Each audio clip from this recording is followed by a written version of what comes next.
You talk about GenAI Fund, but one thing interesting you mentioned is that you just wanted to work with these colleagues of yours, but you weren't sure whether you're going to start a VC firm or fund or what exactly you were going to do. Maybe you can walk us through that process of eventually deciding to start a fund. Yeah, so we actually started with the idea of building a fund. Because there were interests, because we already have angel investors that are committed to investing into our fund. And we know that we want to do AI.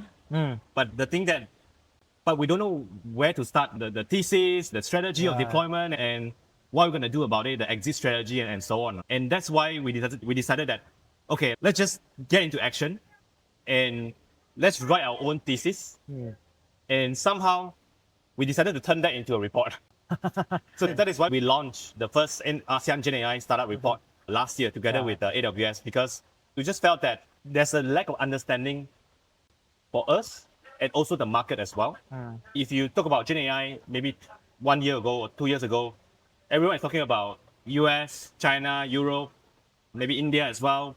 But there's very little context and understanding of what is actually happening in Southeast Asia and what is the thinking around what should be done. So that's why we felt that, okay, let's do this. Let's do a public service. But at the same time, it helped us to build our conviction as well. So think about how we started writing the report and then did a roadshow in 6 ASEAN countries, trying to talk to not just startups, but also government stakeholders, enterprises, just trying to get a better view of where are the opportunities and where we should focus our investment and time in. And in fact, I mean, there are a lot of things that have been said in the report. It's probably 90 plus pages. But I think that there are some things that we said still remain very relevant until today. Even though AI changed so fast, but we're glad that some of the predictions that we caught are still very much relevant. Can you give today. us one and then maybe as a teaser and then the rest they can check out in the report? What was one that remains true? So I think that in the process of trying to understand the ecosystem, we started with talking to a lot of AI startups. We probably spoke to 100 over startups through conversations and then the rest through survey of a few hundred AI startups across the region. And obviously we asked a lot of questions, right? But coming from AWS, trying to do the working backward stuff and being customer obsessed, we asked a lot about what the startups are doing and at the same time, what kind of help they need. So interestingly and not so surprisingly, 92% of AI startups are B2B focused. And I think that is still the same until today, based on the startups that we are tracking. So that's a huge number. You and I, we spend quite a bit of time in startup ecosystem. It's always been B2C for Southeast Asia. So that B2B shift is very interesting for us. And the number one help they need is actually go to market. It's not even funding, even though we are going through funding winter. I'm sure they need money, but just in terms of the priority, they go to market with big and large corporates. It's actually something that they really need help with.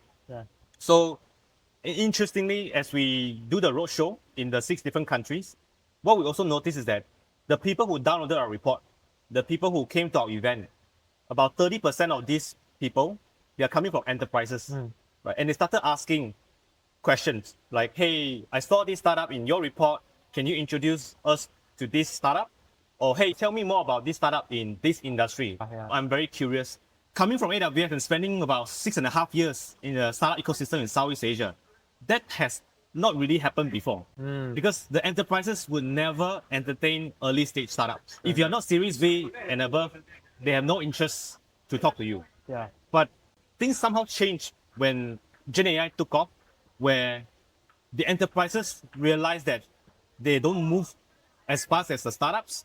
And because this is so new and they fear there's a lot of FOMO, right? That being left out and missing the chance and being disrupted.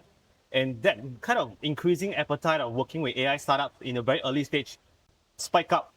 And because of that insights, it actually determined a lot of the things that we are doing right now. And one of the reasons why we are still consistently doing a lot of the enterprise startup matchmaking initiatives beyond investment. Why are we still doing all these things right now? It's because of this conviction.